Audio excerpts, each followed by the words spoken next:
Hadis baginda, la tashuddur rihal. Kamu ni tak usah bersusah payah kalau nak pergi berjalan.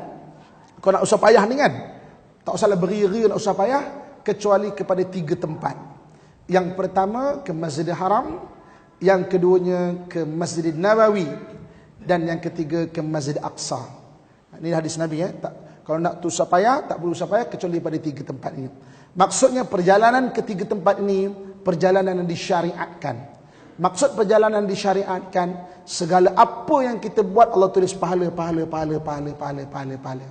Hari ini kalau kita pergi berjalan ke Masjid Wali Songo dekat tanah Jawa sana, alhamdulillah perjalanannya bagus, boleh pahala, niatnya bagus, ikhlas, Allah bagi pahala. Tapi perjalanan kepada 3 masjid ini, dia perjalanan yang segala wang ringgit kita, penat lelah kita, Allah tulis pahala. Ini Nabi galakkan. Sebab kedua, Nabi galakkan untuk tak susah bersampai kecuali 3 masjid ini. Tuan-tuan muslimin muslimat dan rahmat Allah sekalian. Dan sejarah umat Islam ya, dalam sejarah umat Islam berpandukan hadis ini, umat Islam tidak pernah meninggalkan Masjid Aqsa. Tak pernah, tuan-tuan sekalian. Apa keadaan Masjid Aqsa? Tak pernah. Kan? Sekarang ni orang cakap, oh di bawah orang Yahudi kita tak perlu datang. Okey tuan-tuan sekalian. Kenapa Nabi datang Masjid Aqsa sedangkan ketika itu Masjid Aqsa bukan bawah Islam pun? Ketika itu Masjid Aqsa bawah Rom. Tapi kenapa Nabi datang? Kalau tidak tentu Nabi dah cakap, nih kau Islamkan dulu baru datang ramai-ramai. Tapi Nabi kata la tashuddur rihal. Tak usah susah payah, maknanya kecuali 3 masjid ini. Dan Nabi ketika Isra dan Mi'raj, dia di bawah Rom, orang Rom. Berlalu masa, kan, peperangan berlaku di sekitar Baitul Maqdis itu. Dan tuan-tuan sekalian, Baitul Maqdis pernah ditawan oleh tentera salib hampir 100 tahun. Saya ada cerita tadi. Ketika itu umat Islam tidak pernah meninggalkan Masjid Aqsa. Bawa salib padahal. Ada Salahuddin kata, tak perlu pergi, tak payah. Tunggu bebas besok baru kita pergi. Ada Syekh Nuruddin Mahmud Az-Zanki waktu itu kata, tak payah. Cari fatwa-fatwa dulu tuan-tuan sekalian. Tak ada satu orang pun ulama kita kata tinggalkan Masjid Aqsa. Ni cerita dulu sebelum kita kaitkan sekarang ya. Tak ada tuan-tuan sekalian. Kan? Orang Islam tidak pernah meninggalkan Masjid Aqsa. Jadi apabila datang, ada cita-cita nak ambil, terapkan pada anak-anak, ini masjid kita, ini tanah kita. Akhirnya anak-anak ada semangat, usaha generasi seterusnya ambil. 100 tahun ni 3 generasi. 3 generasi. Akhirnya berusaha zaman Salahuddin Al-Ayyubi dapat ditawan balik Masjid Aqsa ni. Kalau ketika itu Salahuddin kata tak payah datang. Tak ada orang nak datang, macam mana nak bebaskan benda tu? Macam mana kita nak ada perasaan untuk membebaskan benda itu? Sekarang baru 60 tahun ini di bawah orang Yahudi, tuan-tuan sekalian. Dan tuan-tuan sekalian, memang ada sebahagian fatwa kata tak payah datang. Banyak juga fatwa kata suruh datang. Ada 2 pendapat fatwa. Hadis Nabi datang. Ada fatwa kata jangan datang, ada fatwa kata datang. Okey? Yang tak datang ni melihat daripada maslahah. Kalau kita datang nanti pertama takut kita ni mengiktiraf Israel itu sebagai sebuah negara. Yang suruh datang berfatwa sebab tidak pernah dalam sejarah orang Islam meninggalkan Al-Aqsa bersendirian. Tak pernah tuan-tuan sekalian. Dan tuan-tuan sekalian, hari ini balik cuba search internet. Fatwa yang paling banyak Yahudi sendiri war-warkan. Yahudi takkan sokong Islam, tuan-tuan sekalian. Orang Islam kata macam ni, dia akan cakap macam ni. Kecuali satu fatwa, kamu jangan datang Masjid Aqsa, dia war-warkan pada orang Islam. So orang Islam faham, kau tak payah datang. Tengok internet, tuan boleh tengok internet sekejap lagi. Fatwa yang mengatakan tak payah datang, yang paling digembar-gemburkan antaranya orang Yahudi sendiri. Supaya kita tak datang. Apabila kita tak datang, Masjid Aqsa kosong, tuan-tuan sekalian. Disember 2012, kerana alasan Masjid Aqsa kosong, maka Yahudi telah mengambil hak Masjid Aqsa 1 hari 2 jam. 2 jam. Tak ada orang kan? Tak ada orang. Bagi kami 2 jam. Ini baru hak masa. Dia nak ambil hak tanah tu, tuan-tuan sekalian. Pelan-pelan. 2 jam. Dulu orang Yahudi tak pernah dapat masuk. Sekarang 2 jam pagi. Lepas tu orang tua-tua, dia akan duduk Masjid Aqsa daripada subuh sampai duha, buat majlis ilmu, buat majlis Quran. Dan tak ada orang, tuan-tuan sekalian. Tak ada orang. Kosong. Yahudi kata kosong ni, kosong. Ini tanah kami. Ini kuil kami dulu. Kami nak ambil. Kami nak datang. Maknanya sekarang ni nak etikaf dulu 2 jam. Etikaf. Dia lah etikaf dulu dalam tuan-tuan sekalian. Ini. Satu memang ada 2. Fatwa yang kata tak datang, fatwa kata datang. Habis kita macam mana datang ke tak datang? Ikut tengok ijtihad lah tuan-tuan sekalian. Okey. Kalau anda kata kita rasa kita datang tu, kita akan tu memenangkan Israel, memang tak payah datang. Tapi saya yang membawa orang ke sana, kita nampak tuan-tuan sekalian keperluan itu. Kan?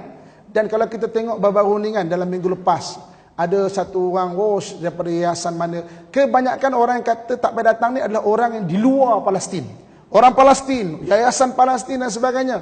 Tapi dia adalah orang di luar, kebanyakan ada juga orang di luar daripada Palestin. Cuba search internet nama doktor yang baru ni, tuan-tuan akan jumpa siapa dia tuan-tuan sekalian. Orang yang di luar. Ya, dia asal Palestin tapi dah dihalau pada 1948, 1967. Dia daripada luar. Kan? Mudah-mudahan ikhlas jugalah dia punya fatwa itu. Ada juga yang tidak kurang juga tuan-tuan sekalian. Jangan datang. Derma-derma bagilah kat aku. Ada juga tuan-tuan sekalian. Ada juga tuan-tuan. Saya bukan buat cerita tuan-tuan sekalian. Saya buat cerita.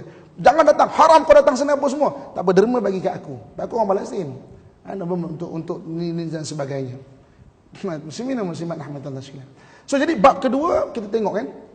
Maknanya dalam sejarah Islam tak pernah tinggalkan Masjid Aqsa itu, tak pernah tuan-tuan sekalian.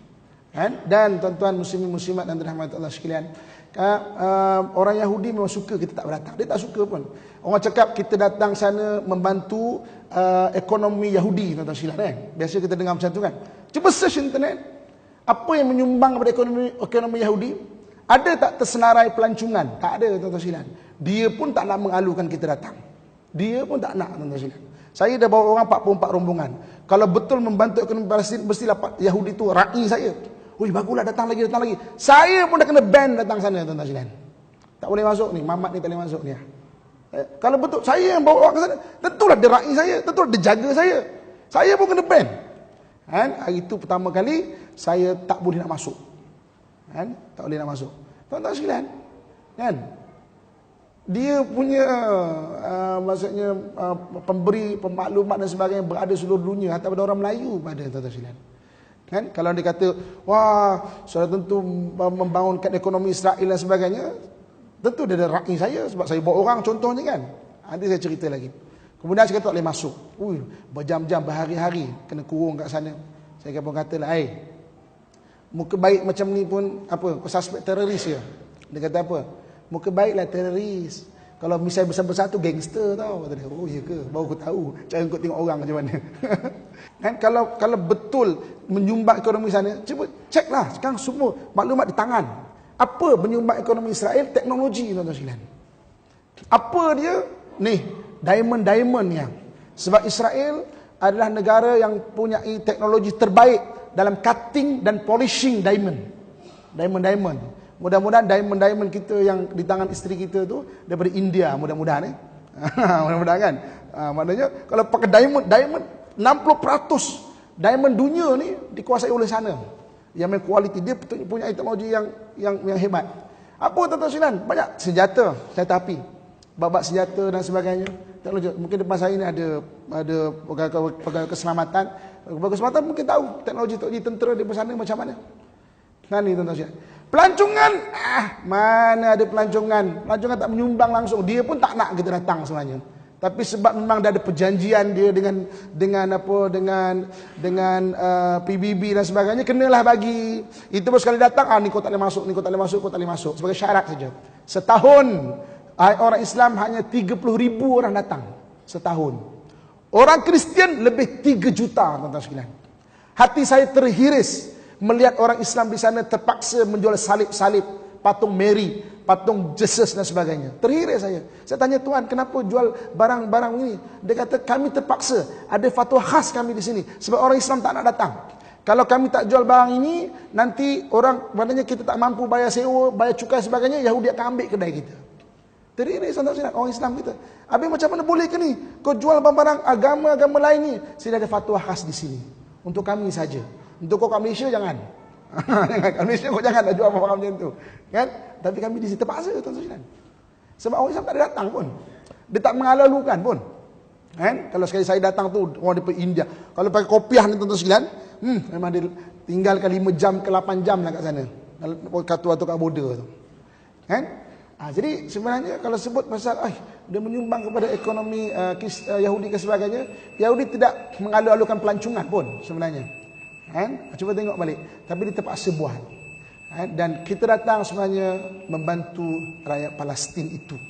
Okey, habis bab yang kedua mengenai fatwa-fatwa dan keadaan